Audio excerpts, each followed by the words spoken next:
नमस्कार दोस्तों, नमो भारत न्यूज़ में आप सभी का एक बार फिर से स्वागत है। दोस्तों, मई महीने के शुरुआत से एलएसी पर चल रहे ज़बरदस्त विवाद पर एक बार फिर से हालात बिगड़ते नजर आ रहे हैं।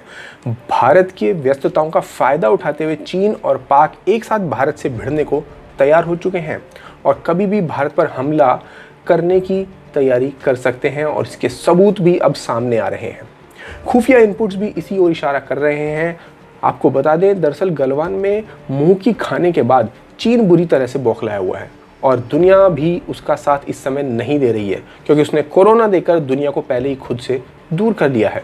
अब क्या नया हंगामा चीन ने किया है वह भी आप जान लीजिए, मगर आपने यदि हमारे चैनल को अभी तक ज्वाइन नहीं किया है तो इसे तुरंत ज्वाइन बटन दबाकर ज्वाइन कर लें और वीडियो को ज़्यादा से ज़्यादा शेयर करें। दोस्तों, लद्दाख के पैंगोंग त्सो झील समेत कई इलाकों में घुसपैठ करने वाले चीन ने फिर से टेढ़ी चाल चलनी शुरू कर दी है।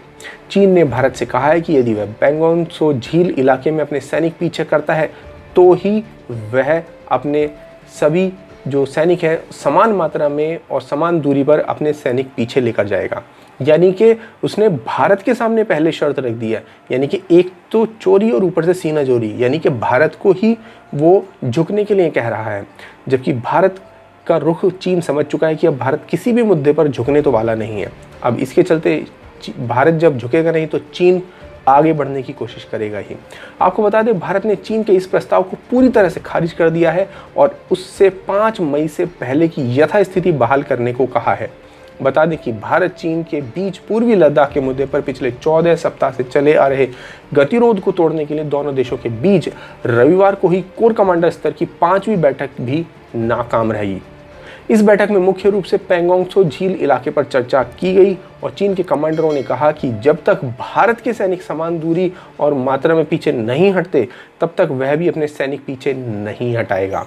यानी इस समय चीन जो है भारत से सीधे नेक टू नेक फाइट के लिए मन बना चुका है। इसके अलावा बता दूं, अभी हाल ही में चीन ने एक बयान जारी किया था जिसमें उसने कहा था कि भारत के राफेल जो हैं वो चीन के J-20 जैसे जो फाइटर जेट्स हैं उनके सामने कहीं भी नहीं ठहरते।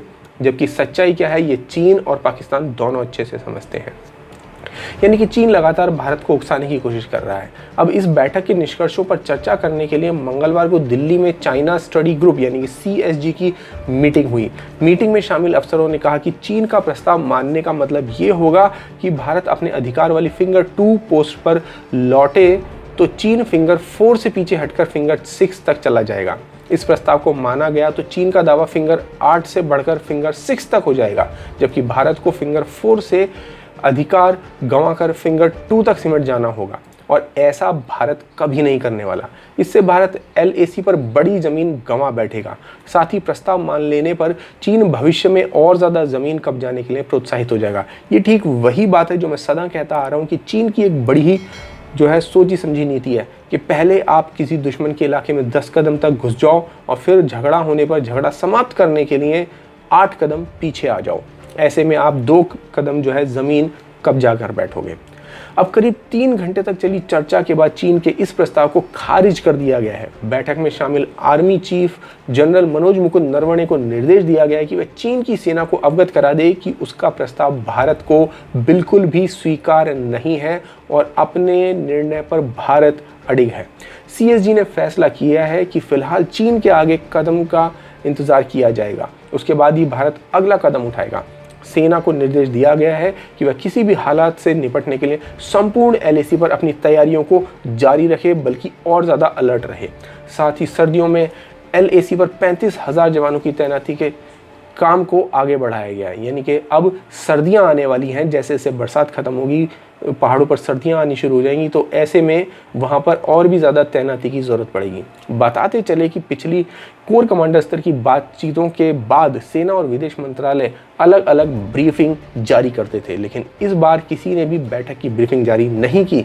ऐसे में कयास लगाए जा रहे हैं कि इस गतिरोध को तोड़ने के लिए एक बार फिर राजनयिक बातचीत या दोनों देशों के विशेष प्रतिनिधियों के बीच बातचीत हो सकती है और ऐसे में शायद फिर से एक बार अजीत डोभाल अपना महत्वपूर्ण रोल निभा सकें।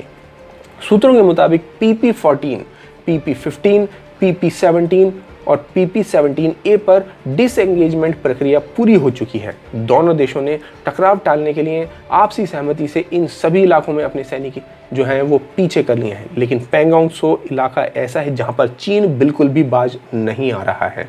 पैंगोंग त्सो इलाके को चीन अभी खाली करने के मूड में बिल्कुल नजर नहीं आता। वह भारत पर सामरिक दबाव बनाकर पैंगोंग झील इलाके में अपना कब्जा बढ़ाने की फिराक में है, लेकिन भारत भी मजबूती के साथ इससे एक हथकंडे को फेल करने में जुटा हुआ है। आपको बता दूं, इसके अलावा भी चीन ने नए नए हथकंडे अपना रखे हैं। उसने अभी हाल ही में पाकिस्तान के साथ मिलकर जम्मू कश्मीर के मुद्दे पर जो है वो एक बयान जारी किया है और इसका जवाब जो है भारत ने जबरदस्त तरीके से दिया है। दरअसल चीन जम्मू कश्मीर के मुद्दे को लेकर पाकिस्तान की तरफ से UN सिक्योरिटी चला गया। भारत ने चीन को कड़े शब्दों में चेताते हुए कहा है कि वो आंतरिक मामलों में बिल्कुल भी दखल ना दे और हम चीन के हमारे आंतरिक मामले में हस्तक्षेप को पुरजोर तरीके से खारिज करते हैं।